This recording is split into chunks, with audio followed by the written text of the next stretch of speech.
Hello team, welcome back. And today we are going to start a new section in which we will learn about the Docker Stack services, right? So first we will see what is the Docker Stack. So let's start with. So as the word stack is explaining itself, this is something which could be the stack of the services, right? So in Docker Swarm, the stack is a group of interrelated services that share the dependencies and can be orchestrated and scaled together, right? It means if you're running a service, it means if you are running an application and that application is using 9, 5, or 7 services, and these services are interrelated, then you can create a single stack of these services, right? Because they are interrelated so that they can communicate to each other over the one network or two networks. They share the dependencies as well, right? And the orchestration of these services is quite easy if we are using the stack. And in some time, if you want to scale up some services, then you can do that as well, right? So the best example, we have seen the orchestration or the stack in the last lecture, in the last assignment, where I have deployed 5 services, right? One service was running on 5 replicas, another service was running on 5 replicas, and db result and vote was running on the single node, right? So that was also a stack, right? But the situation is, we have started all the services as a individual. In the stack, we will declare all the services and dependency in a single file, and then we can use that particular file as a blueprint to start these services. A single stack is capable of defining and coordinating the functionality of the entire application. As we have already discussed, if my application have more than one service is required, then a single stack is capable to define the complete definition of that particular service and the coordination functionality between these services. Some complex application may have multiple stacks as well. It is not like that a single application can use a single stack. A single application may use multiple stacks as well. And as I told you, the Docker stack services we need to define and file. And that file share the Docker Compose YAML file format. In the Docker Compose YAML file, we just need to insert it the swarm specific properties for the services. So in shortly, we are going to discuss about this. Shortly, we will again discuss what is the Docker Compose YAML file, what is the structure of the Docker Compose YAML file. Although we have already discussed all these things in the Docker Compose YAML lectures, but again, I'm going to show some things, right, so that we can relate the things. And the file name of the stack should be the docker-stack.yaml. So if you have the Docker stack YAML in your project, then you can start your stack by a single command. So we are going to discuss this. First, we will develop an application from the scratch, and then we will start it with the Docker Compose YAML file, and then we will start it with the Docker Compose stack YAML file. So we are going to build our own images. The image will be called as sample underscore nginx project. This image is basically a composition of 4 files. First file is the requirements file, second file is a Python program, third file is a Docker file, and fourth file is a YAML file. So let's see what is the image. And here I have implemented 4 files. So you can say the first file is app.py, right? This is the Python file which what is doing, which basically connecting the Redis socket and putting some HTML code over here, right? So we don't need to understand this particular code. Then we have the second file, Docker Compose YAML file. The third file is Docker file itself, and the fourth file is requirement, which is Flask and Redis is required to execute this particular program. So let's first start with the Docker file, right? What my Docker file is doing.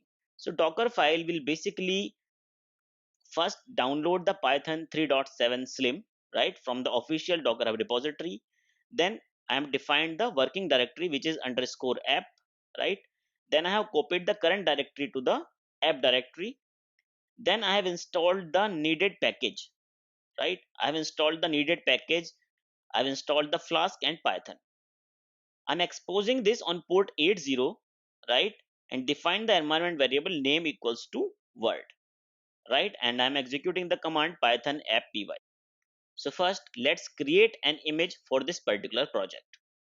So we have discussed these particular things earlier as well, how we can create the image from the Docker file.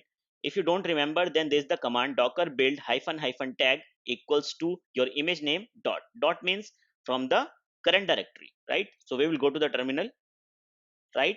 And if I execute pwd, then you can see I'm inside the sample underscore nginx project. If I will put ls, then you can see we have 4 files over here: the Docker file, app.py file, Docker compose YAML file. We will discuss it later, and the requirement.txt. Right now, what I need to do, I need to build this particular image. Right, so for this, we can execute Docker build hyphen tag equals to image name. Suppose I'm going to take it friendly hello colon version 1.0.1. Right, hit enter button. Oh, so you know why we are getting the error? Because we didn't define the Docker file location, right? So I will again execute the same command and put a dot over here. Dot means take the Docker file or take the necessary resource from the current directory. And right now I'm inside my sample nginx project, and at the same location I have my Docker file. Right, hit enter button. So you can see it is downloading something, right?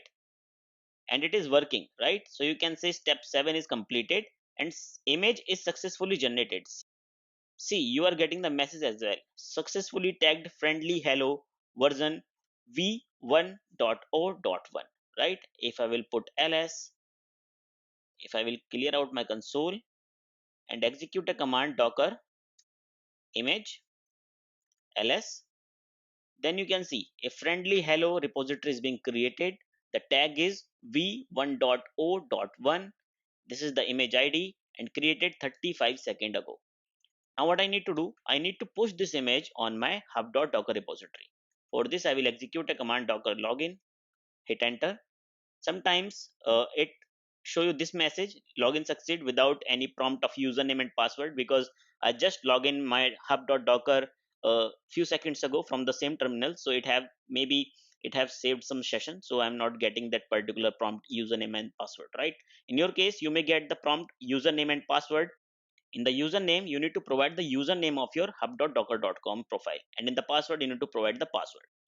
So if you will go to the hub.docker.com, so you can see after the login, I will land on my dashboard. So this is my username, Anshul DevOps, right?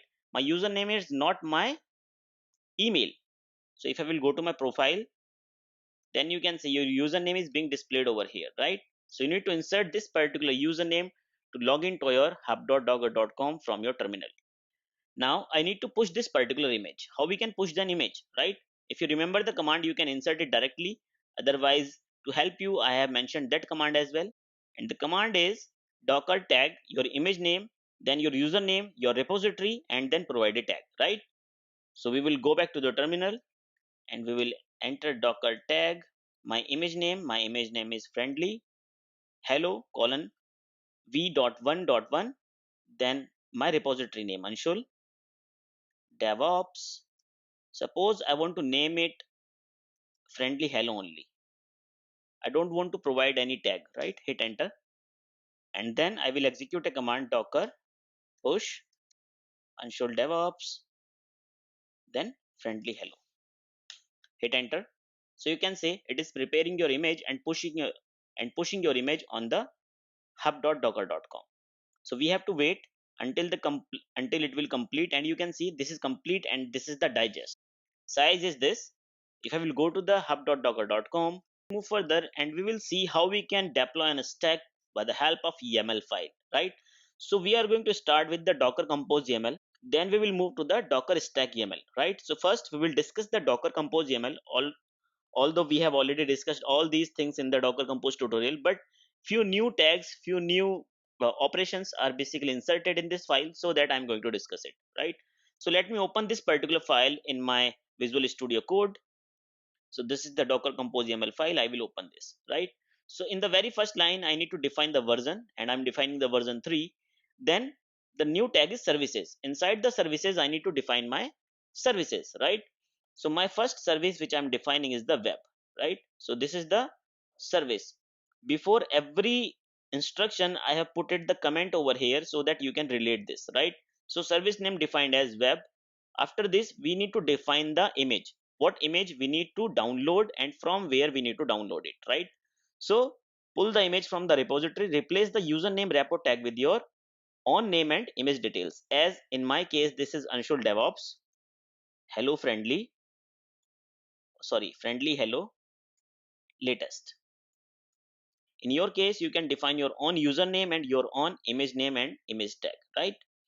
Then I am deploying this particular image, right? The command is, or the instruction is deploy, right? How many replicas I want to deploy? I want to deploy 5 replicas of this particular service.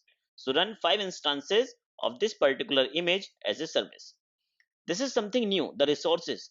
In the Docker Compose or in the Docker Stack as well, we can define the resources, right? How many resource this particular service can use. So over here, you can see I'm defining the resource, I'm limiting the resource, right?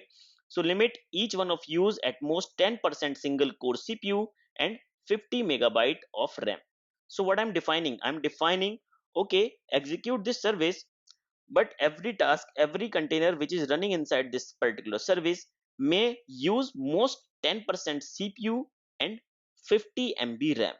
By this particular way, by defining the resources limits, you can define your own service limitation so that you can check the bottleneck, you can check the performance on the limited load and on the limited resources. So this is very useful feature in the Docker stack. After this, I'm defining the restart policy, right? And inside the restart policy, I'm defining condition on failure. So anytime your container will failed, a new container will be spin. Or in layman terms, we can say anytime any task of your service fail, it will spin up a new container, right? The ports what I'm exposing is 4000 for the external world and 80 for the containers communication. Over here, I'm defining the overlay network as well, and in my case, the default overlay network should be webnet, right? Which I'm defining inside the networks as well. So you can see this is the network which is defined inside the service. See, the service tag is over here, right? This is defined inside the service indentation. See, then we need to define the network separately as well. Which network we want to create. So networks, then webnet. So what this will do, this will spin up the webnet overlay network and start this particular service in 5 replicas, right, on your container. So the same instructions are being mentioned over here, right?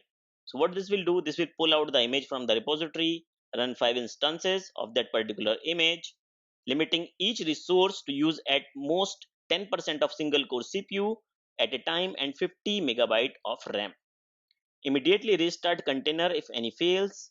Map port 4000 to the host and web's port 80. Instruct web's container to share the port 80 by load balancer network called webnet, and define the webnet network with the default setting, which is a load balancer overlay network. Now, what we need to do, we need to start this particular Docker YAML file with the help of a Docker stack, and we can deploy this with this particular command, right? So Docker stack deploy -c Docker compose YAML and define your service name. So we will go to the terminal, clear out the console, and first check how many services are running. So Docker service ls. So you can see nothing is running over here. In your case, if some service is using port 4000, then your service will not start. So please make sure none of the service is using the defined port inside the image, right? And I will execute a command docker stack. Let's get the help. What are the commands available inside the Docker stack? So you can see deploy, ls, ps, rm and services command are defined over here, right? So we need to deploy. So docker stack deploy -c. Then I need to define my docker compose YAML file name. Then I need to define my service name. In my case, I'm going to define it nginx start. Hit enter. Then you can see we are getting the messages creating network nginx start webnet and creating service nginx start underscore web. Now we need to understand this. We didn't define the network name, we didn't define the service name, then how it is creating nginx start webnet and how it is creating nginx start web?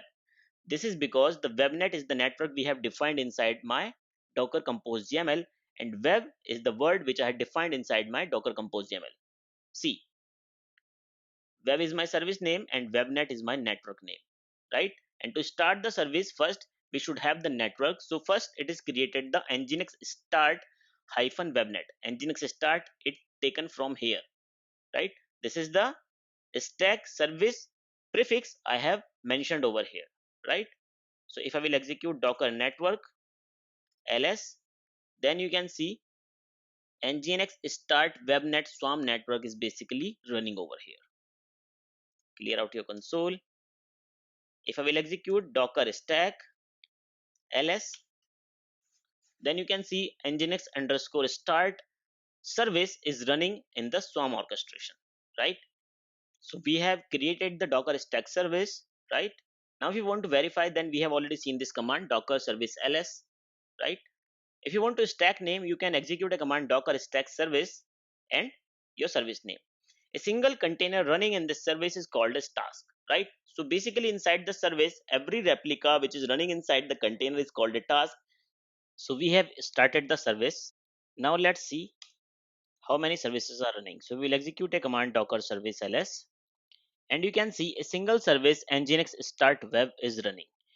If you want to know that how many tasks is running in this particular service, then you can execute a command docker service ps, then your service name, which is nginx starter web.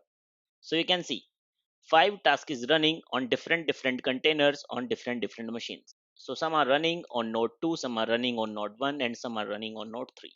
Now if we will go to the DigitalOcean and copy any IP, whatever we want, right? Paste it here and try to open it on port 4000, because the same port we have mentioned in our docker compose YAML file, right? So service should be accessible on this port. We will go to the browser and hit enter button. Then you can see it is returning the hello world, host name is this, and visit cannot connect to Redis, counter disable, because till now we don't have implemented the Redis in our service. If you will copy some another IP, suppose I'm going to copy the IP of this machine, the first node, right? Again, paste it here and access it on port 4000. I will get the same output. So team, if you want, you can compose your own build and push your build on your Docker Hub account, right? If you don't want to do that effort, you can mention my repository name Anshul DevOps friendly hello in your Docker Compose file at this particular location over here, right, in the image, and you don't need to do anything else, right? So this is the first lecture of the Docker stack.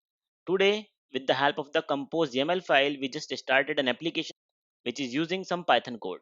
In the coming lectures, we will extend this and we will see how we can deploy complete stack with the help of a Docker Swarm stack. So thank you team, thanks for your time.